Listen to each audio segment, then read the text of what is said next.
Ste že slišali za bunker Josipa Broza Tita, skrit globoko pod planino Zlatar v Bosni in Hercegovini? Ker to je v bistvu nekaj, kar v resnici morate videti. Če se boste tja peljali iz smeri morja, tako kot sem se jaz, potem se boste peljali po prelepi dolini reke Neretve in ja, Bosna ima zelo veliko, zelo veliko kaj za videti. In ta dolina je tudi nekaj, kar jemlje dah. In moraš enostavno obstati in si jo pogledati. Ta bunker so gradili več kot 2 desetletji in je bila ena najbolj strogo varovanih vojaških skrivnosti, ki je ni bilo na nobenem zemljevidu, niti ne v spominu ljudi, dokler je ni razkrila zgodovina. To je velika podzemna trdnjava, ki bi preživela celo atomski napad.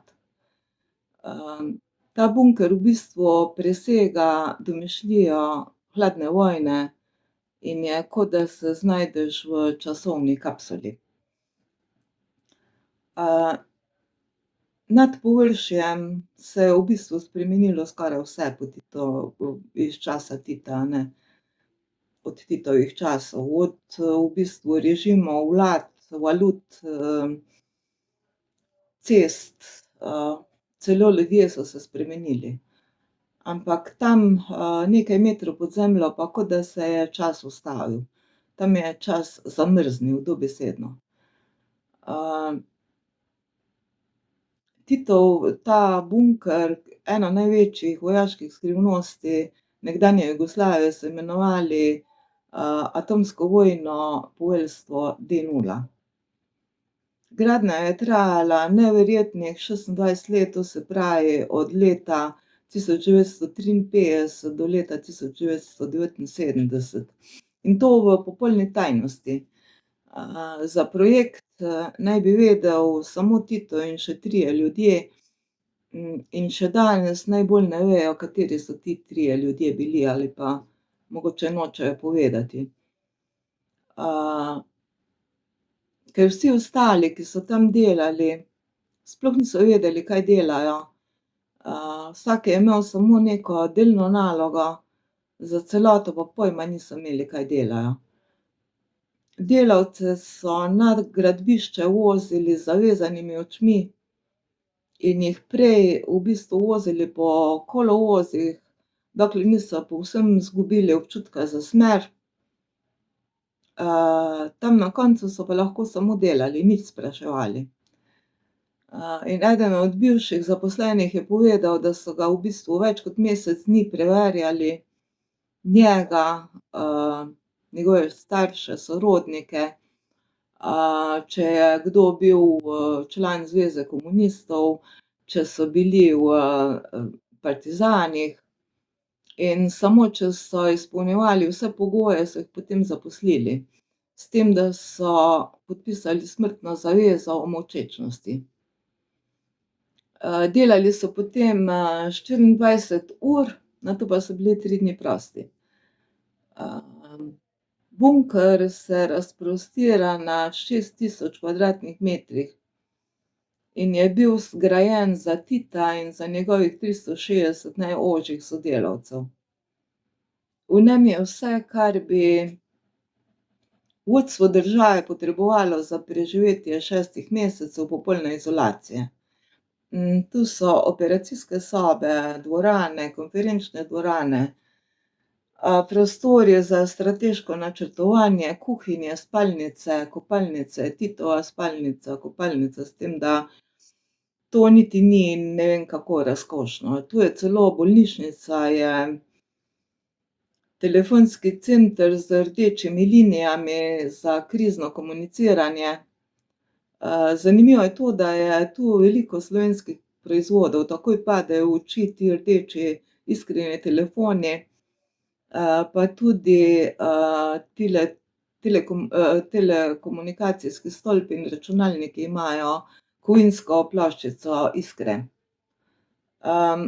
Recimo ta štabna miza, okrog, tam je rdeč telefon za neposredno krizno komuniciranje, nad glavo so, neonske luči, pod njimi vojaški zemljevidi in vse v bistvu stoji tako, da ima človek občutek, da je Tito samo za trenutek zapustil prostor in da se bo vsak cajt vrnil.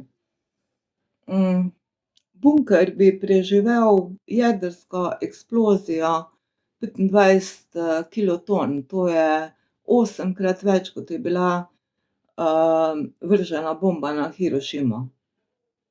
Koliko je vse to stalo? Stalo je vrtoglavih 5 milijard evrov.